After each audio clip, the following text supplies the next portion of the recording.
यह कहानी एक बड़ा गांव की है जहां सभी लोग अपना गुजारा करने के लिए खेती करते थे और खाना खाने के लिए गांव के सरपंच के ढाबे पर जाते थे। ढाबा सरपंच का था और उसकी दुकान पर एक नौकर भी काम करता था। सरपंच जी, आप अपनी दुकान पर मटन करी इतनी महंगी क्यों देते हो?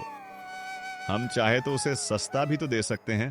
हाँ, हम सस्ता दे सकते हैं, पर तुम्हें सस्ता क्यों दें? तुम्हें तो पता है गांव में कोई और दुकान है ही नहीं और मैं सरपंच हूँ। अगर कोई दुकान लगाने की कोशिश करेगा तो उसकी दुकान ही बंद करवा दूंगा और मार के भगा दूंगा। फिर गांव वालों को यहीं खाना आना पड़ेगा। अब मैं समझा। अगर कोई कहीं और खाने जाएगा तो आने जाने का खर्च ही ज्यादा पड़ जाएगा, इसीलिए सब थोड़े पैसे बचाने के लिए यहीं आएंगे। हाँ, अब तो दुकान का सही से ध्यान भी रखना। अभी मैं घर जाता हूँ। और हाँ, मैंने सुना है कि तू बहुत घमंडी है। अगर तेरी वजह से मेरी आप चिंता मत करो सरपंच जी, मैं सबसे प्यार से बात करूंगा। अब तो सरपंच यहाँ से जा चुका है। अब मैं अपने मुनाफे के लिए मटन करी महंगी बेचूंगा। तभी वहाँ गांव का एक आदमी मटन करी खाने आता है और सरपंच, सुनो भाई, एक प्लेट मटन करी लगा दो और जरा बताना एक प्लेट कितने रुपए की है? एक प्लेट 250 रुपए की है, साथ में 3 रोटियां हैं और मटन की बड़ी बड़ी बोटियां एक ही प्लेट में मिलेंगी। तुम्हारा पेट भर जाएगा। क्या बात कर रहे हो? इतना महंगा? क्या मटन में सोने की परत मिलाकर बेच रहे हो क्या? इतने पैसों में तो मैं 2 दिन तक आराम से खाना खा सकता हूँ। अगर तुझे 2 दिन तक खाना मिल सकता है तो यहाँ मेरा दिमाग खाने क्यों आया है? चल भाग यहाँ से। खाना है तो खा, वरना यहाँ से जा। धंधे का समय है, धंधा करने दे। ठीक है, अब भूख तो लगी ही है, लगा दो एक प्लेट। क्या कर सकते हैं, अब गांव में और कोई ढाबा भी तो नहीं है। तभी वो मजबूरी में महंगी मटन करी लेकर खाने बैठ जाता है। वहीं गांव की दूसरी तरफ किशोर अपने माता पिता के साथ रहता था। सुनो माँ, मुझे 200 रुपए दे दो। आज मैं अपने दोस्त के साथ बाहर मटन करी खाने जा रहा हूँ। अच्छा, तुम दोनों सिर्फ 200 रुपए में खा लोगे या और भी लगेंगे? मैं एक काम करती हूँ, 400 रुपए दे देती हूँ। अगर कुछ और पसंद आई तो वो भी खा लेना। 400 क्यों? मैं तो कहता हूँ पूरा घर ही इसे दे देता है। मेहनत क्यों करना? इससे हम हर चीज इसे बिना मेहनत के बैठे बिठाए दे देते हैं। सच में पिताजी, आप तो बहुत ही अच्छे हैं। मैं तो सोचता था कि आपका दिल पत्थर का है, लेकिन आप तो मेरे बारे में इतना सोचते हैं। मैं तो धन्य हो गया। एक थप्पड़ पड़ेगा ना तो सारी बड़ी बड़ी बातें बाहर निकल जाएंगी। इतना बड़ा हो गया है, लेकिन अभी तक एक भी काम करना शुरू नहीं किया है। कब तक बस ऐसे ही माँ बाप के पैसों पर घूमता रहेगा? कुछ तो काम कर। बेटा, तू अभी इनकी बातों पे ध्यान मत दे, ये थोड़ा गुस्से में है। जा, तू बाहर जा रहा था ना? हाँ, जा जा जा, बाहर जा। ऐसे ही अपनी जिम्मेदारियों से दूर भागते रहना। पिताजी, आप चिंता मत करो, मैं कुछ ना कुछ जरूर करूँगा। बस थोड़ा सब्र करो। अभी मैं थोड़ा घूम कर आता हूँ, फिर पूरी रात इन्हीं बातों पर चर्चा करेंगे। अब मैं जाता हूँ। माँ, पिताजी। इतना कहकर किशोर भी अपने घर से निकल जाता है और अपने दोस्त के साथ ठंडी हवा में एक पेड़ के नीचे आकर बैठ जाता है। क्या हुआ भाई, आज तो आने में बड़ी देर कर दी। मेरे पेट में तो चूहे कूद कूद कर कह रहे हैं, जल्दी से मटन करी खाने चलो। हाँ यार, क्या बताऊं, पैसे मांगने मम्मी के पास गया था, देखा तो वहाँ पापा भी बैठे थे। फिर तो तुम जानते ही हो पापा को, 200 रुपए के साथ साथ 400 बातें भी सुना दी। मेरे घर पर भी यही होता है, सब यही कहते रहते हैं, कुछ काम कर, कुछ काम कर। पर करूं भी तो क्या करूं? खेती का काम होता नहीं और कोई और काम भी नहीं है। हाँ भाई, हम दोनों ही एक दूसरे को समझ सकते हैं, हमारे घर वाले नहीं। चलो अब चलकर मटन करी खाते हैं और मन ताज़ा करते हैं। तभी दोनों दोस्त बिहारी के यहाँ जाने लगते हैं और वहाँ पहुँच जाते हैं। देखो, मैं 400 लाया हूँ और तुम 200 लाए हो। अब हम एक एक प्लेट मटन करी खाएंगे और बचे हुए पैसों से कल कुछ खाएंगे, ठीक है? सुनो सुनो भाई, यहाँ 200 का कुछ नहीं मिलता। एक प्लेट मटन करी 250 रुपए की है, 200 की नहीं। 200 में तो बस करी मिलेगी, रोटी नहीं। ये क्या बात कर रहे हो तुम? हम तो यहाँ रेगुलर आते हैं। कल तक तो 200 रुपए की मटन करी थी, ये अचानक से 250 कैसे हो गई? हाँ, तो इतनी महंगाई बढ़ गई है एक तो तुम गरीबों को 250 में मटन करी और रोटी मिल रही है, उसके बाद भी तुम्हें चाहिए कि 250 नहीं 200 का मिले। खाना है तो खाओ, वरना चलते बनो, बाकी कस्टमर को मत भड़काओ। 250 रुपए की मटन करी भी हम ले लेते, लेकिन जिस तरह से अभी तुमने बात की है ना, अब तो हम यहाँ आज के बाद नहीं आएंगे। हाँ भाई सही कह रहे हो, चलो यहाँ से चलते हैं। बात करने की तमीज तो है नहीं, चले हैं मटन करी बेचने। चलो दोस्त, यहाँ से चलते हैं, कुछ और खाने के लिए देखते हैं। जाओ जाओ, गांव में कुछ और खाने को होगा तब न देखोगे, घूम फिर कर यहीं आओगे। तभी दोनों जाने लगते हैं और रास्ते में सरपंच भी खेतों में काम देख रहा था। तभी वो दोनों की बातें सुन लेता है। अब क्या करें, कहाँ खाने जाएं? इस मटन करी में तो एकदम लूट मचा रखी है, अब क्या खाएंगे? ये सब सुनकर सरपंच पीछे से दोनों लोगों को बुलाता है। अरे सुनो, तुम लोग जरा सा यहाँ आना। क्या हुआ सरपंच जी, आपने हमें यहाँ क्यों बुलाया है? मैंने सुना तुम कुछ महंगी मटन करी जैसा कह रहे थे। गांव में तो एक ही जगह मटन करी मिलती है, मेरी दुकान पर, लेकिन मैं तो महंगा नहीं देता। सरपंच जी, कल तक आप मटन करी 200 में देते थे, वही मटन करी आज आप 250 में दे रहे हो। महंगा करने के बाद भी कह रहे हो कि महंगा नहीं हुआ। क्या कहा? 250 में? कुछ तो गड़बड़ है। लगता है ये बिहारी पैसे के घपले के लिए मेरे पीछे पीछे 250 में मटन करी बेच रहा है। हाँ, तभी मैं सोचूं, एक दिन में 50 रुपए कैसे बढ़ गए? जाओ जाओ सरपंच जी, अपनी दुकान का थोड़ा ध्यान रखो, वरना सारे कस्टमर आना बंद कर देंगे। इतना महंगा दोगे तो। चलो अब हम चलते हैं, हम तो आज के बाद तुम्हारी मटन करी खाने नहीं आ रहे। ये सारी बातें सुनकर सरपंच गुस्सा हो जाता है और गुस्से में आग बबूला हो जाता है। फिर वो अपनी दुकान चला जाता है। बिहारी, ये क्या सुनने में आ रहा है मुझे? तू यहाँ एक प्लेट मटन करी 250 रुपए में बेच रहा है? तुझे मेरी ही दुकान मिली है अपना मुनाफा करने के लिए। सरपंच जी, इसमें मेरा मुनाफा कहाँ है? ये तो आपका ही मुनाफा है। मैं तो आपको बताने ही वाला था, लेकिन लगता है आपको बताने से पहले ही सब पता चल गया। अब तू मुझे जरा बता, इसमें मेरा मुनाफा कैसे है? सरपंच जी, जब हम 200 की मटन करी देते हैं तो हमारा मुनाफा 100 का होता है, लेकिन 250 की मटन करी में हमारा मुनाफा 150 का हो रहा है और सुबह से कस्टमर यहाँ खाने आ भी रहे हैं। आपको तो पता ही है, गांव में हमारी ही दुकान है, तो लोग जाएंगे भी तो कहाँ जाएंगे? हाँ, लेकिन फिर भी कुछ लोगों के लिए तो ये महंगा ही पड़ रहा है, जिस वजह से वे लोग आना बंद कर रहे हैं। सरपंच जी, एक दो लोगों के आने या ना आने से क्या फर्क पड़ता है? वैसे भी मुनाफा इतना हो रहा है कि एक दो अगर नहीं भी आएंगे तो भी रोज से ज्यादा मुनाफा होगा। यहाँ दोनों आपस में बात कर रहे होते हैं और दूसरी तरफ चाय की टपरी पर किशोर, उसका दोस्त और गांव का एक आदमी बैठे हुए थे। आज सुबह सुबह मैं देसी ढाबे पे गया था, बताओ इतनी लूट मचा रखी है। 250 रुपए में एक प्लेट मटन रोटी दे रहे हैं। हाँ, हम भी अभी वहीं से आ रहे हैं।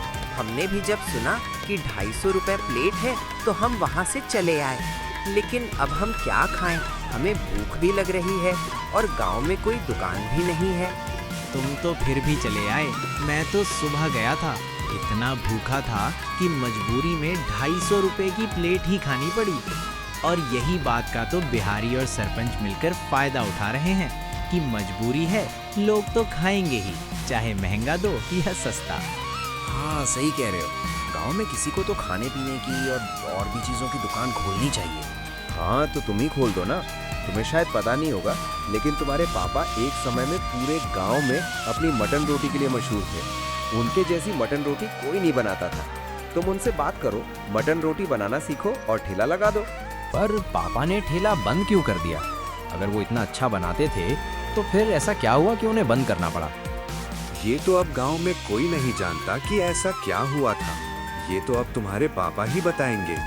तभी किशोर अपने घर अपने पापा से बात करने आता है। पापा, मैंने सुना है कि बहुत पहले आप गांव में मटन रोटी का ठेला लगाते थे और आप बहुत ही स्वादिष्ट बनाते थे। फिर आपने अपनी दुकान क्यों बंद कर दी? हाँ, सही सुना है बेटा तुमने। तुम्हारे पापा के हाथ की मटन रोटी पूरे गांव में मशहूर थी। लोग खाते खाते उंगलियां भी चाट लेते थे। अच्छा, तो पापा फिर आपने ठेला क्यों बंद कर दिया? अगर आज भी आप ठेला लगा रहे होते तो हमें कितना मुनाफा होता। हाँ बेटा, पर गांव में मेरी मटन रोटी इतनी मशहूर थी कि सब मेरी ही दुकान पर आते थे। उसी समय सरपंच की भी दुकान थी, लेकिन उसकी दुकान पर कोई नहीं जाता था। इसलिए एक रात सरपंच ने मेरे ठेले में आग लगा दी। फिर पापा, उसके बाद क्या हुआ? आपने दूसरा ठेला क्यों नहीं ले लिया? हाँ बेटा, हम ले लेते, लेकिन उसी समय तुम बीमार पड़ गए और मेरे सारे पैसे तुम्हारे इलाज में खत्म हो गए। उसके बाद मेरी भी हिम्मत नहीं हुई कि मैं वापस नया ठेला लगाऊं। पर तुम अचानक से ये सब क्यों पूछ रहे हो? इसीलिए पूछ रहा हूँ क्योंकि मैंने सोचा है कि मैं भी मटन रोटी का ठेला लगाऊंगा।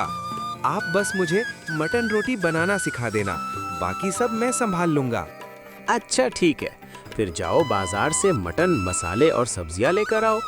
तभी किशोर और उसका दोस्त मटन लेने मटन की दुकान पर पहुंच जाते हैं। सुनो भाई, एकदम ताजा मटन देना 5 किलो और थोड़ा भाव हिसाब से लगाना। आज से हम तुम्हारे रोज के ग्राहक बनेंगे। हाँ, चिंता मत करो, मेरी दुकान पर ताज़ा ही मटन मिलता है और अगर नियमित रहोगे तो अच्छा डिस्काउंट भी मिलेगा। वैसे तुमसे एक बात पूछनी थी, क्या सरपंच भी तुम्हारे यहाँ से ही मटन लेकर जाते हैं और तुम उन्हें किस भाव से देते हो? हाँ, गांव के सरपंच भी यहीं से मटन लेकर जाते हैं। उन्हें तो और सस्ता पड़ता है। अगर वे 150 प्लेट भी बेचेंगे तो भी उन्हें 100 रुपए का फायदा होगा। वाह, मतलब सरपंच जी 250 का बेचकर 150 का मुनाफा कमा रहे हैं। हम तो अपना मटन 150 का ही बेचेंगे। तभी दोनों लोग मटन लेकर जाने लगते हैं। भाई तुम्हारा तो सही है, तुम्हें एक काम मिल जाएगा करने को। अब से तुम मटन रोटी बेचोगे, अब मैं क्या काम करूं? तुम ऐसा क्यों कह रहे हो? अरे हम एक साथ काम करेंगे और आधा आधा हिस्सा दोनों का होगा। अब तक हम साथ थे तो आगे भी साथ ही रहेंगे। अच्छा ठीक है, मैं भी अपने घर बता दूंगा कि मुझे भी काम मिल गया है, तो अब घर में कोई मुझे ताना नहीं मारेगा। हाँ चलो अब घर चलते हैं, पापा इंतजार कर रहे होंगे, वही वो हमें मटन बनाना सिखाएंगे। अरे तुम दोनों ने आने में बहुत देर कर दी। अब सुनो, मटन तो कोई भी बना लेता है, लेकिन मेरे मटन में स्वाद एक जादुई तरीके से आता है। अच्छा पापा, कैसा जादुई तरीका? क्या कोई जादुई केमिकल है या कोई खास मसाला है? हाँ, वो एक जादुई मसाला है जिसे हमारे पूर्वज इस्तेमाल करते थे। आज मैं तुम्हें वही मसाला डालकर मटन करी बनाकर खिलाऊंगा।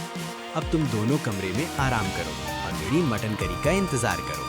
किशोर के पापा मटन करी बनाना शुरू कर देते हैं और मटन करी बनने के बाद सभी लोग एक साथ मटन करी खाना शुरू कर देते हैं।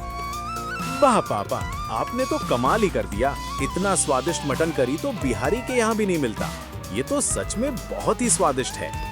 हाँ, स्वादिष्ट तो होगा ही, मैंने बनाया और साथ ही इसमें मैंने अपने पूर्वजों का मसाला भी मिलाया है। ऐसा मसाला अब बनना तो नामुमकिन है। अंकल, सच में ये मटन करी तो बहुत ही अच्छी है। क्या हम भी उस मसाले से ऐसी मटन करी बना सकते हैं? बिल्कुल बेटा, बस मटन करी बनाना सीख जाओ, उसके बाद ये मसाला डाल दो और बस तुम्हारा काम हो गया।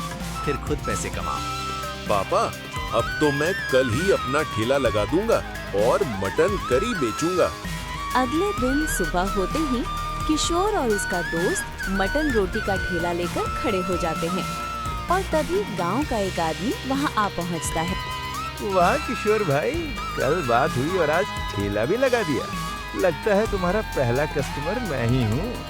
हाँ भाई, अभी अभी तो दुकान लगाई है और सबसे पहले तुम ही आ गए। मटन भी मेरे पापा ने सिखाया है, बिल्कुल वैसा ही बना कर लाया हूँ। अच्छा, फिर तो आज खाने में मजा ही आ जाएगा। और तुम मटन कितने का दे रहे हो? तुम भी बिहारी और सरपंच की तरह महंगा दे रहे हो या सस्ता? अरे मैं तो 150 रुपए की प्लेट दे रहा हूँ और खाने को इतना मिलेगा कि पेट तो भर ही जाएगा। वाह, ये तो बहुत ही सस्ता है किशोर भाई। लाओ फिर एक प्लेट लगा दो। देखना, अब तो पूरा गांव तुम्हारे यहाँ ही मटन रोटी खाने आएगा। तभी किशोर उसे मटन रोटी दे देता है और वो मटन रोटी खाने लगता है।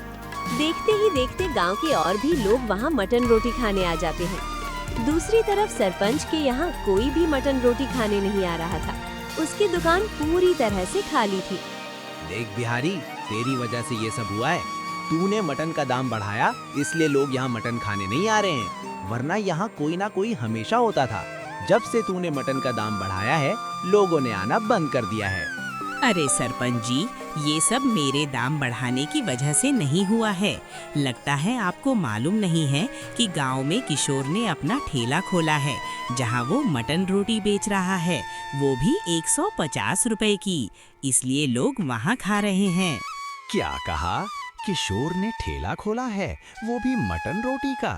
उसकी इतनी हिम्मत! लगता है वो भूल गया कि मैंने उसके बाप के साथ क्या किया था। सरपंच जी, ऐसा क्या किया था आपने उसके पापा के साथ? बहुत समय पहले की बात है, जब उसका बाप यहाँ मटन रोटी बेचता था तो उसकी वजह से मेरी दुकान नहीं चलती थी। इसीलिए मैंने एक बार रात को जाकर उसके ठेले में आग लगा दी। उसके बाद से उसने कभी ठेला नहीं लगाया। तो आप एक काम करो, आज रात ऐसे ही किशोर के ठेले में आग लगा दो। हाँ, ठीक कह रहा है तू। आज रात को तो किशोर गया, साथ ही उसका ठेला भी जाएगा। रात होते ही सरपंच किशोर के ठेले के पास आता है और उसके ठेले में आग लगा देता है। वो ये सोचकर खुशी से नाचने लगता है कि अब तो उसका ढाबा फिर से पहले की तरह चलने लगेगा। और फिर अगले दिन सुबह होते ही किशोर और उसका दोस्त वहां पहुंचते हैं। वे देखते हैं कि उनका ठेला तो किसी ने रात में आकर जला दिया है। वे समझ जाते हैं कि ये काम सरपंच का ही है। तभी वहाँ गांव के लोग भी आ जाते हैं। ये क्या हो गया? हम तो यहाँ मटन रोटी खाने आए थे, पर यहाँ तो तुम्हारा ठेला जला हुआ पड़ा है। ये किसने किया किशोर? अब क्या हमें वापस सरपंच के ढाबे पर ही मटन रोटी खाने जाना पड़ेगा? नहीं, आप गांव वाले चिंता मत करो। ये जिसने भी किया है, मुझे पता है कि वो कौन है। उसे लगा कि ठेला जला देगा तो मैं मटन रोटी बेचना बंद कर दूंगा। लेकिन नहीं, जो गलती मेरे पापा ने की थी वो गलती मैं नहीं करूंगा। मैं पैसे जमा करूंगा और एक नया ठेला लेकर आऊंगा और मटन रोटी बेचूंगा। किशोर, तुम्हें पैसे जमा करने की जरूरत नहीं है। मेरे पास एक ठेला है, तुम चाहो तो वो ले लो। लेकिन मुझे डर है कि कहीं रात को मेरा ठेला भी जला न दिया जाए। अब ठेला कोई नहीं जला पाएगा। आज रात को हम उसे हाथों पकड़ेंगे, जो भी ये काम करता है। ठीक है, हम गांव वाले तैयार रहेंगे। आज रात को हम उसे हाथों पकड़ेंगे। कौन है जो लोगों का धंधा खराब कर रहा है? आज तो हमारा धंधा बहुत अच्छा होगा।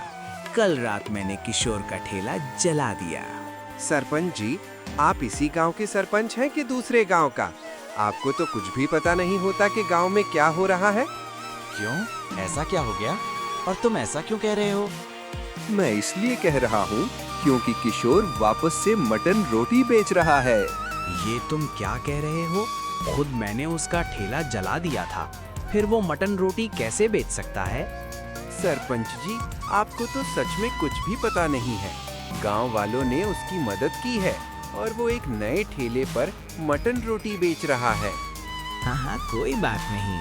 आज रात में उसका वो ठेला भी जला दूंगा। देखता हूँ वो कितने ठेले लाएगा। मैं उसके उतने ही ठेले जला दूंगा।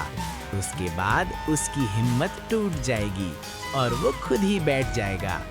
सरपंच और बिहारी इस बारे में बातचीत करते रहते हैं कि किशोर का धंधा कैसे बंद किया जाए। और रात होते ही सरपंच फिर से किशोर के दूसरे ठेले को आग लगाने पहुंच जाता है। आ गए सरपंच जी मेरे ठेले में आग लगाने। मुझे पता था कि आज आप आएंगे। आपको हजम नहीं होता ना कि कोई आपका धंधा खा जाए। ये क्या? तुम गांव वालों के साथ यहाँ इतनी रात को क्या कर रहे हो? हम तो बस आपको हाथों हाथ पकड़ने आए थे। गांव वालों ने भी देख लिया है कि आप कैसे रात को लोगों के ठेले जलाते हैं जो आपका धंधा खराब करते हैं। अब आपको सरपंच की पद से भी हटा दिया जाएगा। बेटा, मुझे माफ कर दो। मुझसे बहुत बड़ी गलती हो गई। मुझे सरपंच के पद से मत हटाओ। मैं वादा करता हूँ कि आज के बाद ऐसा काम कभी नहीं करूँगा। मैं बस तुम्हारी तरक्की देखकर थोड़ा सा बहक गया था। मुझे माफ कर दो आप सब लोग। अच्छा ठीक है सरपंच जी, आपको पद से भी नहीं हटाया जाएगा और गांव वाले भी आपको माफ कर देंगे। बस आज के बाद आप अपने ढाबे में जो मटन 250 का देते हैं वो मेरी तरह 150 का ही देंगे और ईमानदारी से काम करेंगे। अच्छा ठीक है, जैसा तुम कहोगे मैं वैसा ही करूँगा और ईमानदारी से काम करूँगा। उस रात के बाद सरपंच 150 रुपए की मटन करी बेचने लगा और किशोर भी गांव में जहां-जहां लोगों का खाने का मन करता वे खुशी-खुशी वहां जाकर खाते थे।